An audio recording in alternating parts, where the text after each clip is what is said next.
జై శ్రీరామ్. అందరికీ నమస్కారం. ఈ నెల ఆగస్టు 5వ తేదీన మంగళవారం నాడు ఏకాదశి వచ్చింది. 2వ శ్రావణ మంగళవారం ఏకాదశి రావడం చాలా విశేషం. ఏకాదశి రోజున లక్ష్మీనారాయణులను పూజిస్తే జన్మజన్మల పాపాలన్నీ తొలగిపోయి అదృష్టం, ఐశ్వర్యం కలిసొస్తాయి. ఈ శ్రావణ మంగళవారం సందర్భంగా అందులో ఏకాదశి నాడు వెంకటేశ్వర స్వామిని అలాగే లక్ష్మీదేవిని ఎలా పూజించాలి, ఏ పరిహారాలను పాటిస్తే ఐశ్వర్యం కలిసొస్తుంది, ఇలాంటి ఎన్నో విషయాల గురించి ఈ వీడియోలో తెలుసుకుందాం. ముందుగా ఈ వీడియోకి ఒక లైక్ కొట్టి మా ఛానల్ని సబ్స్క్రైబ్ చేసుకోండి. లైక్ కొట్టడం మాత్రం అస్సలు మర్చిపోకండి. అలాగే జై శ్రీరామ్ అని కామెంట్ చేయండి.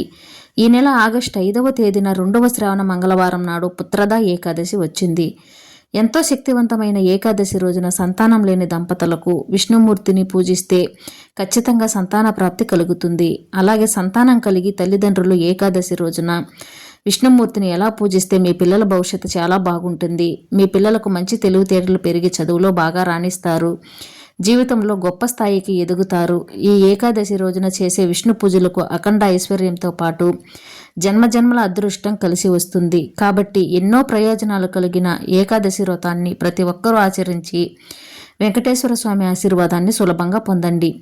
ఆగస్టు 5వ తేదీన మంగళవారం నాడు ఆడవారు ఉదయాన్నే నిద్రలేచి తలస్నానం చేసి ఇంట్లో దీపారాధన చేసుకోండి. ఏకాదశి సందర్భంగా వెంకటేశ్వర స్వామిని అలాగే శ్రావణ మంగళవారం సందర్భంగా గౌరీదేవిని పూజించాలి. ఏకాదశి వ్రతాన్ని చేసేవారు తులసి దళాలను ముందుగానే సిద్ధం చేసుకోండి. పూజ చేసే ఆడవారు కాళ్ళకు పసుపు రాసుకొని నుదుటిన కుంకుమ బొట్టు పెట్టుకొని మట్టి గాజులు వేసుకొని ఏకాదశి వ్రతాన్ని చేసుకోవాలి.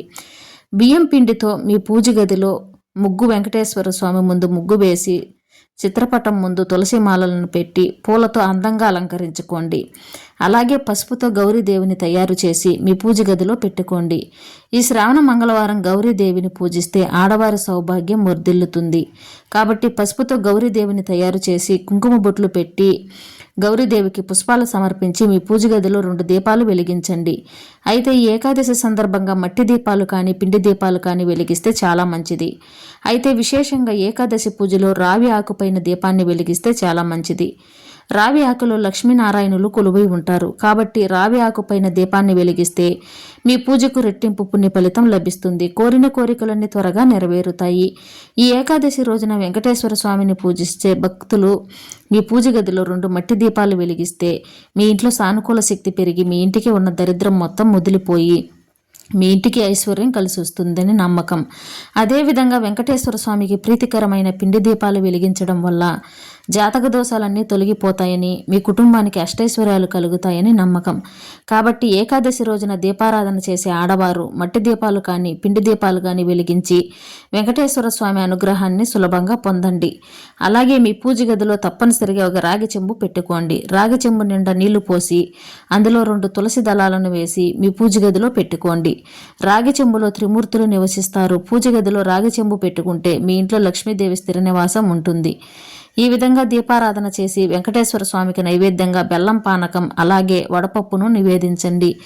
అదేవిధంగా పసుపు గౌరీదేవికి తాంబూలం సమర్పించి పూజ గదిలో ఉన్న కుంకుమను తీసుకొని ఆడవారు మీ మంగళసూత్రానికి పెట్టుకోండి. మంగళసూత్రానికి కుంకుమ బొట్టు పెట్టుకుంటే మీ భర్త ఆయుస్సు పెరుగుతుంది. అలాగే మీ భర్త ఆదాయం కూడా రెట్టింపు అవుతుంది. ఇక గోవింద నామాలు చదువుతూ విష్ణుమూర్తిని పూజించండి. అలాగే ఓం నమో భగవతే వాసుదేవాయ అనే మంత్రాన్ని 21 సార్లు చదవండి.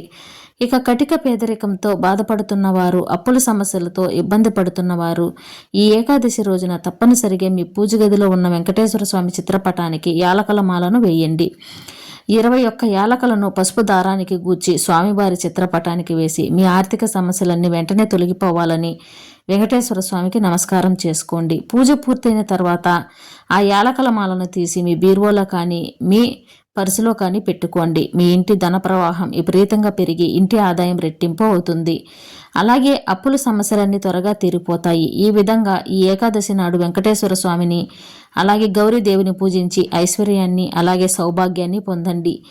ఈ ఏకాదశి విశిష్టతను స్వయంగా ఆ శ్రీకృష్ణుడే ధర్మరాజుకు చెప్పినట్లుగా మన పురాణాలు వివరిస్తున్నాయి. కాబట్టి ఏకాదశి రోజున చేసే కొన్ని పరిహారాలకు ఖచ్చితమైన శుభ ఫలితాలు కలుగుతాయి.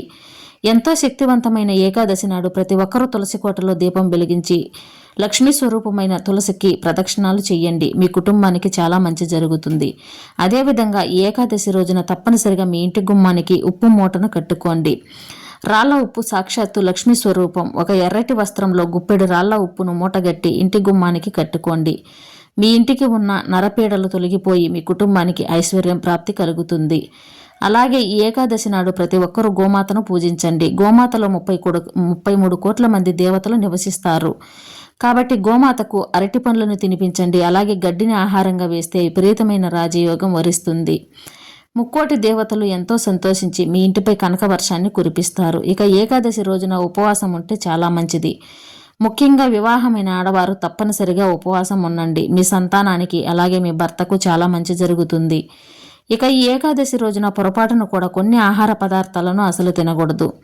వాటిల్లో శనగలు, మొక్కజొన్న, చిక్కుడుకాయ, మాంసాహారం, గుమ్మడికాయ, చింతపండు, మినుములు, ఉల్లిపాయ, వెల్లుల్లి ఇలాంటి ఆహార పదార్థాలకు దూరంగా ఉండాలి. ఈ ఏకాదశి రోజున సాయంత్రం సూర్యుడు అస్తమించిన తర్వాత ఆడవారు తలస్నానం చేసి ఇంటి గుమ్మానికి హారతి ఇచ్చి ఇంటి ముందు 2 దీపాలు వెలిగించండి. మీ ఇంట్లోకి లక్ష్మీదేవి వెంటనే అడుగు పెడుతుంది. ఈ శుభకరమైన ఏకాదశి నాడు రావి చెట్టును పూజించడం చాలా మంచిది. రావి చెట్టు కింద దీపం వెలిగించిన రావి చెట్టుకు ప్రదక్షిణాలు చేస్తే సకల పాపాలన్నీ తొలగిపోతాయి. అలాగే మీ కుటుంబానికి చాలా మంచి జరుగుతుంది. అలాగే విష్ణు సహస్రనామాలు చదివితే విష్ణుమూర్తి అనుగ్రహం సంపూర్ణంగా కలుగుతుంది. ఈ ఏకాదశి వ్రతాన్ని చేసే ఆడవారు మధ్యాహ్న సమయంలో నిద్రపోకూడదు. ఇక ఈ ఏకాదశి రోజున పేదలకు దానం చేస్తే లక్ష్మీ కటాక్షం సులభంగా కలుగుతుంది. జై శ్రీరామ్.